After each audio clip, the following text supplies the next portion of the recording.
మా పేసీలలో ఉండేటోళ్ళు ఎవరు అట్లాంటి దాంట్లో లేరు అధ్యక్ష. మా పేసీలలో ఉండే వాళ్ళ బంధువులు ఎవరు ఇట్లాంటి కుంభకోణాలలో లేరు అధ్యక్ష. మేము మీలాగా కాదు, మీరు మీలాగా మమ్మల్ని ఎందుకు అనుకుంటున్నారు? ఒక విధానం, ఆ విధానంలో మేము ప్రయత్నం చేస్తున్నాము. గతంలో మీరు నియమించిన వాళ్ళకి అర్హత లేదని హైకోర్టు చెప్పింది సభ్యులుగా. వాళ్ళని తొలగించమంటే, రాజీనామా చేయమని అంటే వాళ్ళు విస్మించు కూర్చుంటే కొన్ని విధి విధానాల వల్ల వాళ్ళని తొలగించడానికి కొంత ఆలస్యమైంది. వాళ్ళ వెనకాల కూడా మరి మీరే ఉన్నారా అంటే నాకు తెలియదు, అది మీరు చెప్పాలి ఉన్నారో లేరో. ఏదేమైనా వాళ్ళని తొలగించడము, కొత్తగా నోటిఫికేషన్ ఇవ్వడం, కొత్తగా ఆహ్వానించడం, చైర్మన్గా అదేవిధంగా సభ్యులుగా నియమించడం, ఇదంతా కూడా ఒక ప్రాసెస్.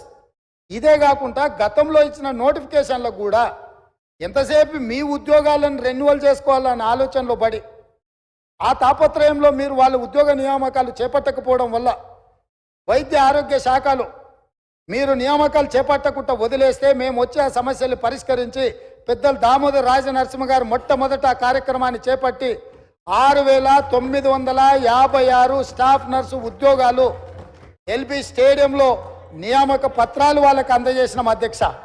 ఇది మా చిత్తశుద్ధి.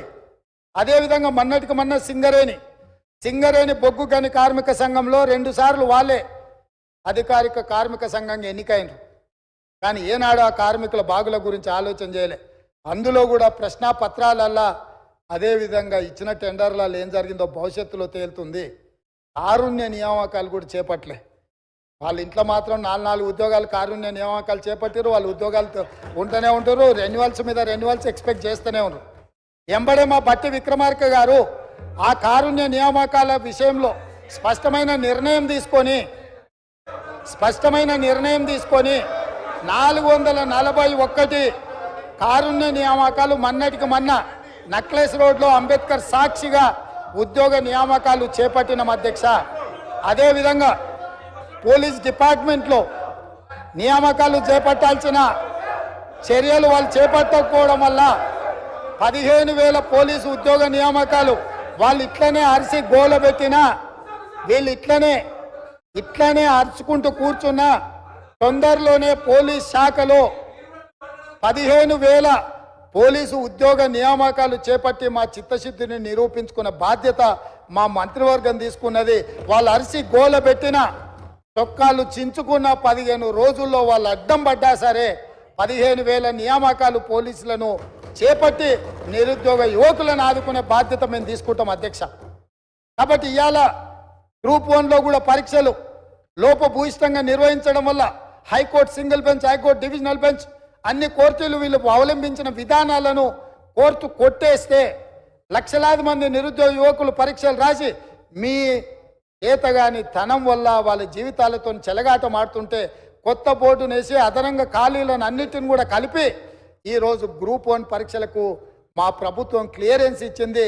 తొందరలోనే నోటిఫికేషన్ ఇచ్చి వీళ్ళ వల్ల వయసు మీద పడ్డ వాళ్లకు 46 సంవత్సరాల వరకు ఉద్యోగ అప్లికేషన్ పెట్టుకోవడానికి అర్హత కల్పించి వయసుకు కూడా మినహాయింపునిచ్చి మా ప్రభుత్వం నిరుద్యోగ యువకుల్ని ఆదుకోవాలన్న ఆలోచనతోని మేము ముందుకు వచ్చినాం అధ్యక్ష. అదేవిధంగా అధ్యక్ష, మా సోదరుడు అక్బరుద్దీన్ ఓవైసీ గారు మైనారిటీకి సంబంధించిన విషయాలలో కూడా చాలా ఇష్యూస్ వారు లేవనెత్తడం జరిగింది. ప్రతి దగ్గర మైనారిటీలకు అవకాశం ఇవ్వండి అని కూడా వారు మా దృష్టికి తీసుకొచ్చిండ్రు అధ్యక్ష. నేను వారికి గుర్తు చేయదలుచుకున్నాను అధ్యక్ష, తమరి ద్వారా మేము 4 ప్రభుత్వ సలహాదారులు చేర్చుకుంటే అందులో మైనారిటీ మొహమ్మద్ అలీ షబ్బీర్ గారిని ప్రభుత్వ సలహాదారుడిగా ముఖ్యంగా ఎస్సీ, ఎస్టీ, ఓబీసీ మైనారిటీకి నిధులకు సంబంధించి మైనారిటీని మేము నియమించిన అధ్యక్ష. అంటే 25% మైనారిటీస్కి ఇచ్చిన అధ్యక్ష. అదేవిధంగా అధ్యక్ష, advocate general, additional advocate general వేస్తే అడిషనల్ అడ్వకేట్ జనరల్గా ఇమ్రాన్ ఖాన్ని ఇంతవరకు ఉమ్మడి రాష్ట్రంలో కానీ ప్రత్యేక తెలంగాణ రాష్ట్రంలో కానీ ఒక మైనారిటీని కూడా అడిషనల్ అడ్వకేట్ జనరల్గా వేయలేదు. మా ప్రభుత్వం వచ్చిన తర్వాత ఒక మైనారిటీని ఇమ్రాన్ ఖాన్ అని అడిషనల్ అడ్వకేట్ జనరల్గా ఒక మైనారిటీని వేసినాం అధ్యక్ష.